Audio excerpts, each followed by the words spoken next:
Muito boa tarde, pessoal ligado na Ubra TV, aqui do Prédio 11. E não tem como a gente falar de música gaúcha sem citar o nome do Bebeto Alves. Ele que é um personagem influente na formação da identidade cultural da música gauchesca aqui, e ele atua como cantor, compositor, e ele veio aqui na Ubra para fazer uma sessão comentada de um documentário que conta a trajetória dele. Esse documentário é dirigido pelo René Goya e pelo Alexandre Derlan. Então, Bebeto Alves, muito obrigado pela participação aqui no Prédio 11.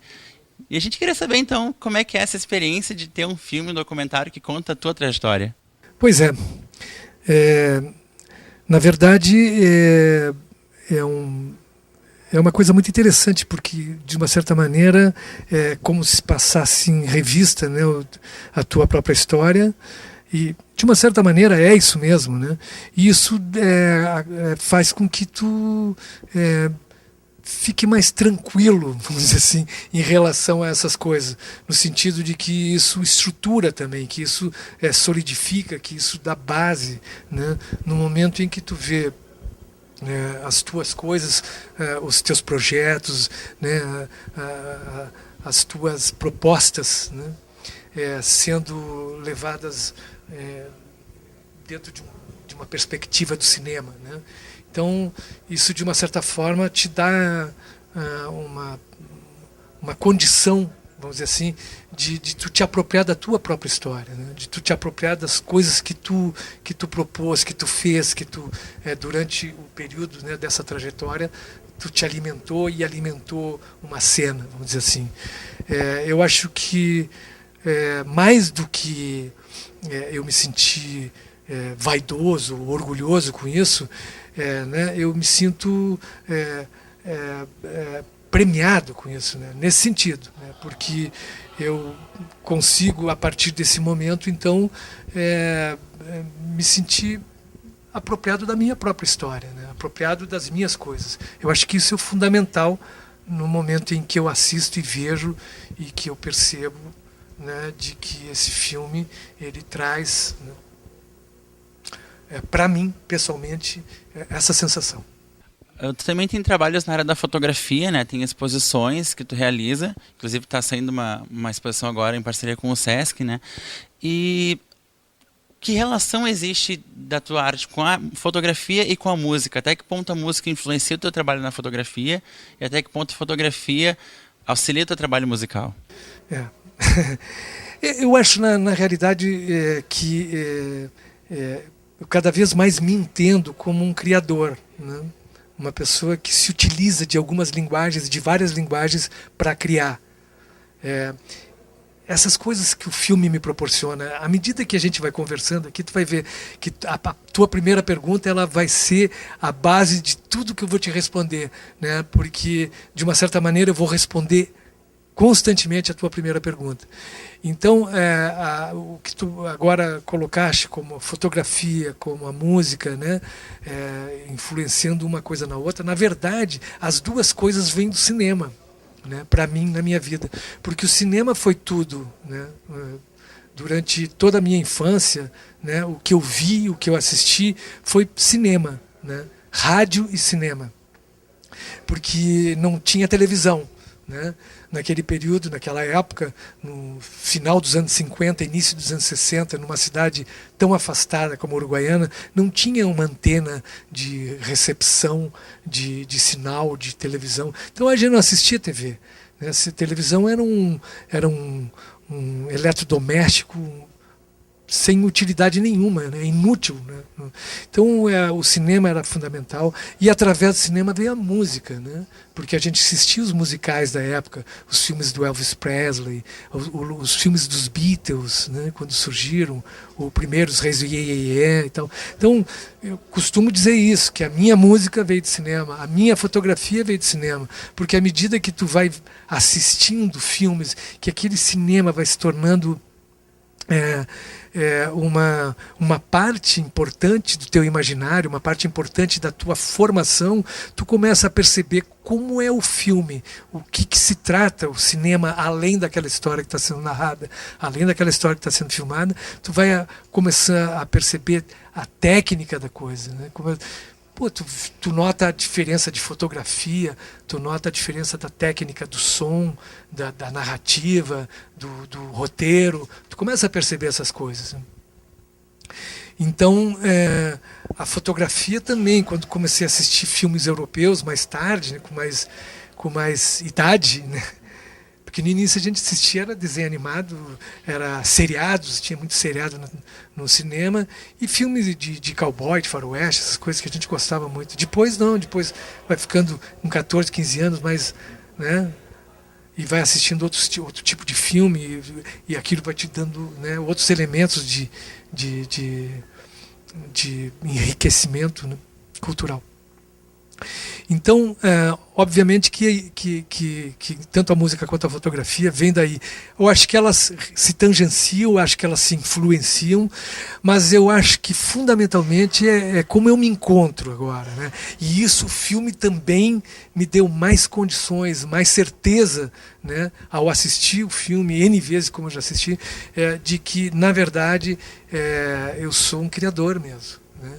Eu mexo com várias linguagens. Se não fosse música, se não fosse o cinema, se não fosse a fotografia, provavelmente ia ser uma outra coisa qualquer, né?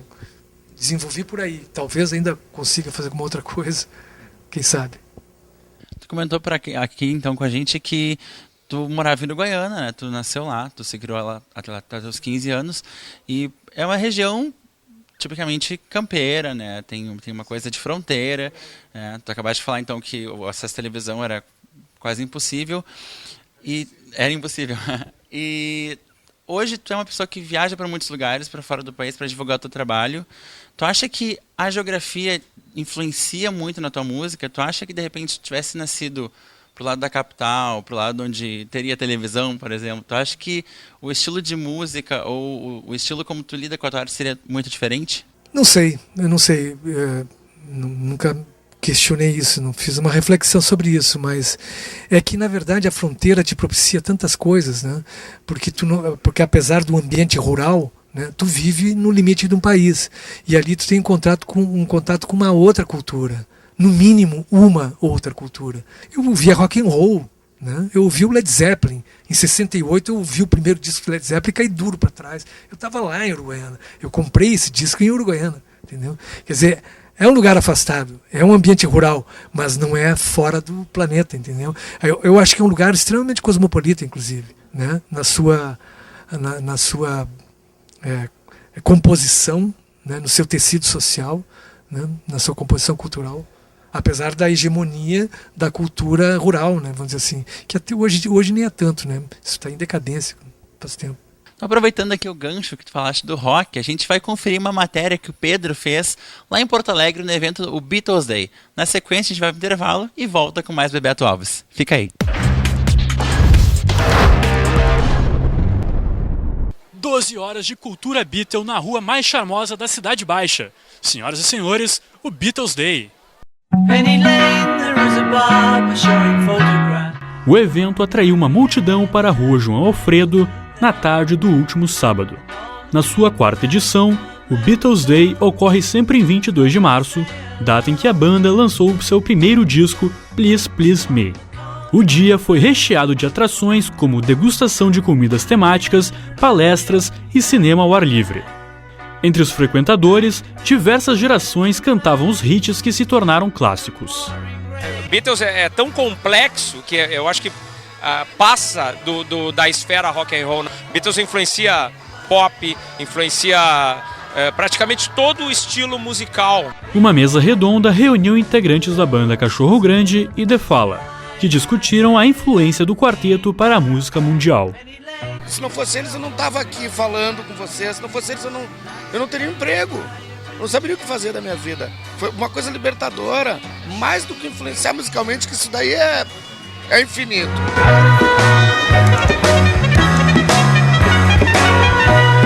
Beatles é uma das maiores influências, eu sou músico e é uma das maiores influências que eu tenho junto com outras bandas setentistas. Assim. Só Beatles, não tem como não tá bom o evento, 12 horas aí, música tocando o tempo inteiro, as bandas, discussão, palestra, tá muito bom. A Beatles é a minha vida, assim, moldou meu jeito de ser, comecei a me interessar por música também e querer ter banda e fazer músicas por causa dos Beatles. Todos os dias eu acordo e penso como é que seria o dia de um Beatle, né? Behind the shelter in the middle of the roundabout, the pretty nurse is selling poppies from a tray. And though she deals it. E a obra recebeu a presença do escritor Ismael Canepelli, que é autor do romance e também co-roteirista da obra Os Famosos Doentes da Morte. E ele veio bater um papo com o pessoal dos cursos de tecnologia em produção audiovisual. Ismael, como é que é então começar essa experiência de vida sendo ator e depois passar a ser roteirista? Olha, é muito intenso, porque tu não tem muito onde se esconder, né? Tu tá exposto em todos os lugares, tá exposto no roteiro, tá exposto na atuação, tu tá na frente e atrás das telas, literalmente. Para mim é muito desafiador, antes de mais nada. Não posso dizer que seja bom ou ruim, é muito desafiador esse processo de exposição e não exposição de uma obra.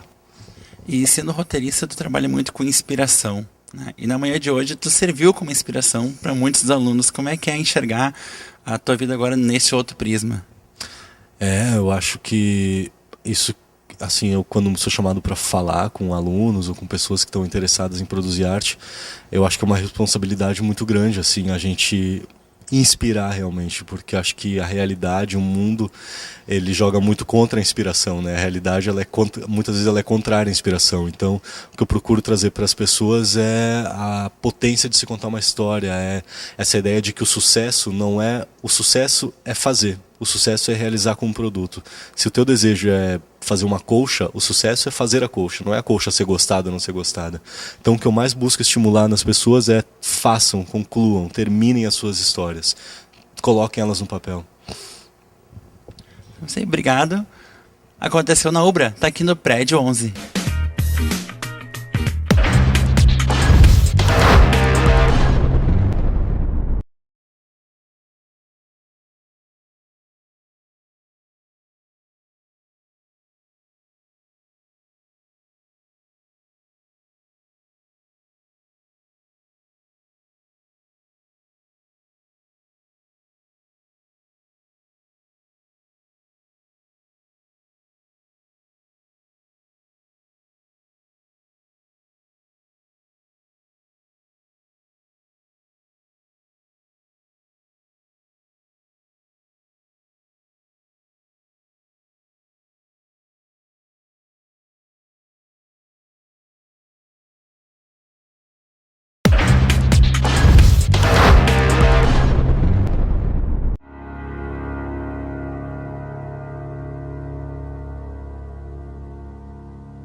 Was habe ich getan?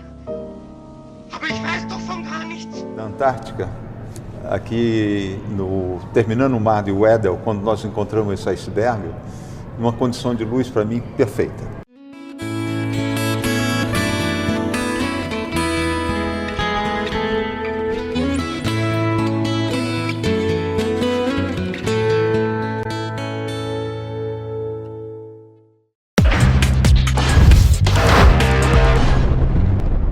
De volta aqui com mais um bloco do Prédio 11, batendo papo com o Bebeto Alves. Bebeto, no início da tua carreira, lá quando tu começou a fazer tuas primeiras músicas, tu imaginava que tu teria tanta repercussão mundial como tu tem hoje com a tua música? E alguma coisa mudou nas tuas influências musicais? Tu acha que o estilo de música que tu faz hoje tá um pouco ligado com o que tu começou, ou tu acha que tu trocou muita coisa desde então? Eu acho que uma coisa está ligada com a outra, né, que tu está perguntando. No início, eu não sei, a sensação que eu tenho é que eu sempre tive fazendo o que eu estou fazendo, entendeu? Quando eu era garoto, eu tive um surto, né? Tive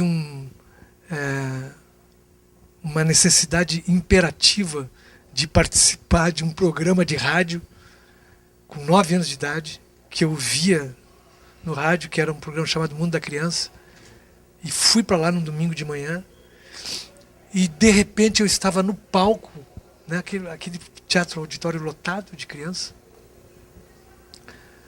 cantando.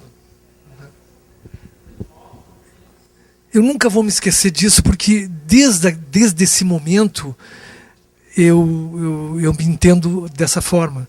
Se eu pensar nesse momento e me assistir agora falando contigo, parece que é uma coisa só. O tempo não mudou, entendeu? Que o tempo não passou, né? É uma sensação. Quanto à minha música, as influências que eu tive em relação a elas, eu acho que eu continuo sendo fiel a essas influências, no sentido de que realmente o que eu ouvi, ou o que me fez a cabeça, realmente se estruturou dentro de mim. E a gente passava ouvindo aquilo, e a gente ouvia Jovem Guarda, né? o que a gente ouvia... Eu via discos da minha irmã, do meu irmão, meu irmão mais velho, que morava em Porto Alegre, que levava as coisas, novidades da música popular que estava acontecendo, que eram os festivais da Record, a Tropicália, Caetano, Gil, Chico Buarque, Mutantes, né, que rebentou com a gente, entendeu? Que fez a gente repensar tudo, né? Acho que Mutantes foi uma grande influência, né? O rock and roll, uma grande influência, da música popular brasileira, Caetano, né, Gil, o tropicalismo, né, uma ideia, um conceito, né. Eu acho que a maior influência que eu tive, na realidade, foi uma ideia, né, de que poderia ser diferente. Eu acho que essa é a grande influência da música, eu acho que esse é o grande papel do rock, né, do rock and roll. Não é o ritmo exatamente, mas o que através daquilo, com aquilo, tu pode transformar, pode mudar. Para mim o rock significa isso, né? É uma mudança, uma transformação, uma revolução, né? Então eu fui influenciado musicalmente para ser um revolucionário, entendeu? Eu me sinto assim. Então não poderia ser diferente, a minha música não poderia ser diferente. E eu acho que a minha música ela segue uma linha de coerência, né? Mesmo quando eu me aproximo de um regional, né? Porque a aproximação do regional, quando eu vou falar da milonga, quando eu vou tecer, quando eu vou me envolver com a milonga, eu vou me envolver porque eu entendo que a partir de um determinado momento comecei a perceber que a música pop, que ela era impregnada de regionalismos, de coisas que tinham origens remotas, né? No caso, por exemplo, do rock mesmo, que vinha do rhythm and blues, que vinha do blues, que vinha de toda aquela cultura negra americana, né?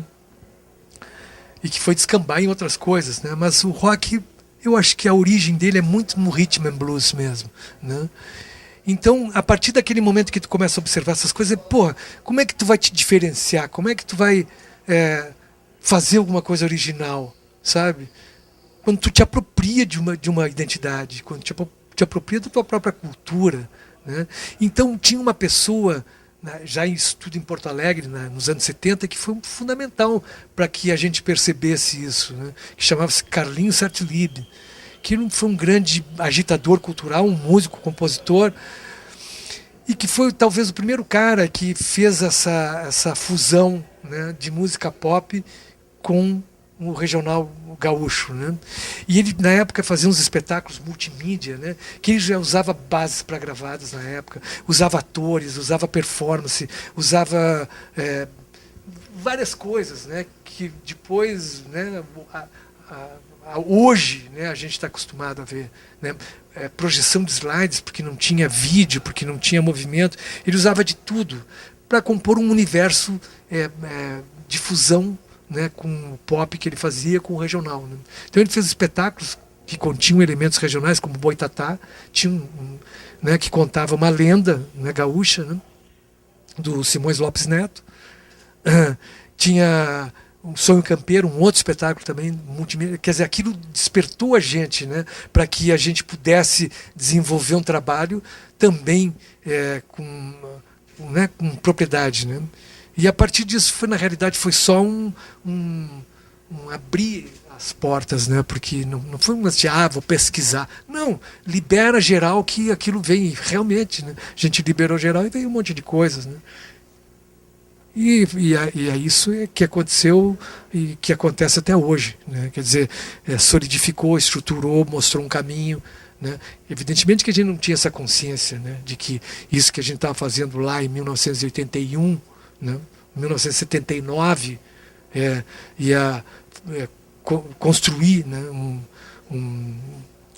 uma estrada, uma perspectiva, né? Mostrar um caminho, né? De que era possível a música, né? Depois, evidentemente, que a gente foi se dando conta, confirmando as coisas. A própria música brasileira, ela era toda configurada dessa maneira, né? Ela era toda regional, né? Quando tu te referia à música brasileira, tu te referia ao que? A música nordestina, que era uma música baseada em coisas, né, da região, do regional, da música baiana também baseada, tudo, mineira, tudo era regional. A música brasileira, ela é composta de música regional. Então tá, vamos fazer mais uma pausa aqui na nossa conversa para conferir o Coffee and TV dessa semana, que vai falar sobre café, uma das bebidas preferidas de toda pessoa aí que está acompanhando a gente. Se liga aí.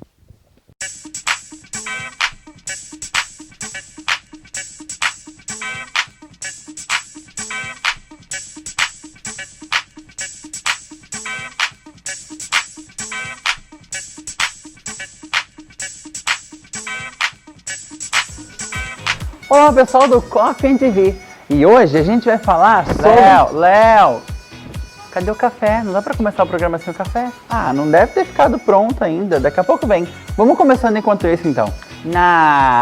O nome do nosso quadro é Coffee and TV. A TV tá aqui, mas e o coffee? Hein? No último episódio do Plano Sequência, a gente já ficou sem café porque ela na rua. Tá bom. Eu vou lá ver com o pessoal da produção então, e eu já volto. Mas ó, não se mexe e vê se não bagunça. Eita, mas que imagem que tem de mim, hombrecito?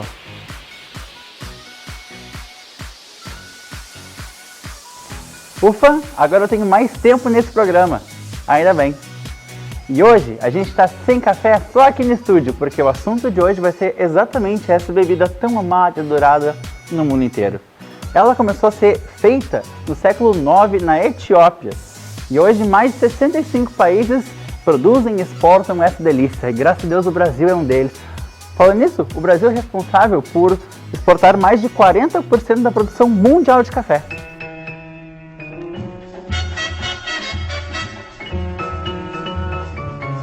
E existem mais de 25 tipos de plantas de café, mas apenas 2 delas são as mais populares, que é a Robusta e a Arábica.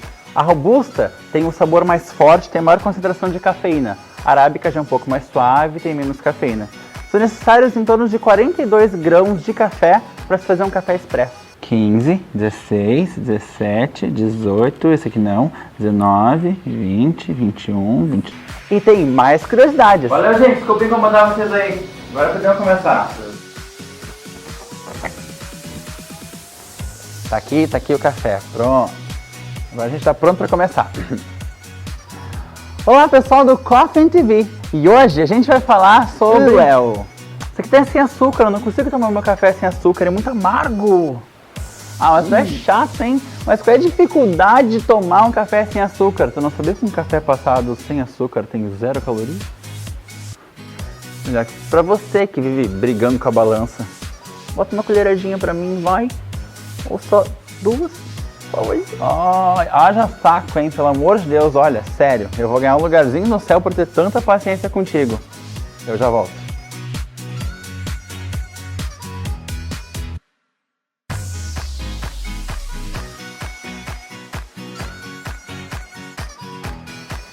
Aproveitando mais esses minutos, vamos falar de números. Mais de 1 bilhão e 400 milhões de xícaras de café são tomados todos os dias ao redor do mundo. Uma árvore de café sobrevive em torno de 65 anos. A indústria do café emprega mais de 20 milhões de pessoas. E 1 quilo de café tem mais ou menos 4.500 grãos. 3.429, 3.430, 3.431, 3.432, 3.432...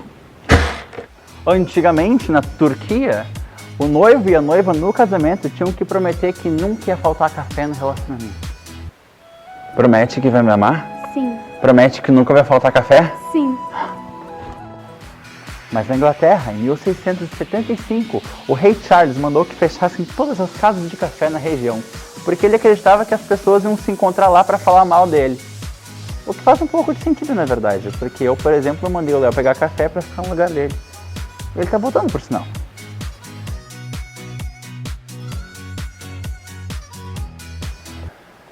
Pronto, Samala, agora a gente tem açúcar. E agora vamos que vamos.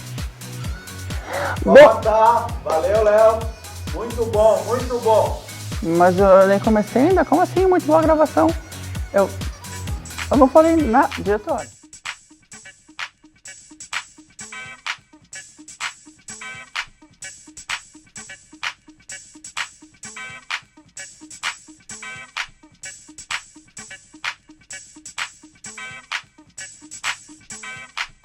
Voltando aqui para o Prédio 11, nosso último bloco, recebendo hoje a presença do Bebeto Alves.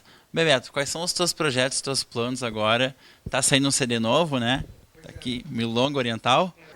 Na verdade, hoje à noite, né, convido a todos, inclusive, vai ter o Baile da Cidade em Porto Alegre, na usina do gasômetro ali, e vai ser um grande evento, porque vai ser um baile dedicado ao Lupicínio Rodrigues, né? Então, eu e mais uma dúzia de bons artistas de Porto Alegre, do Rio Grande do Sul, vamos estar cantando a obra do Lupicínio para as pessoas curtirem essa noitada de festa, de aniversário de Porto Alegre, né?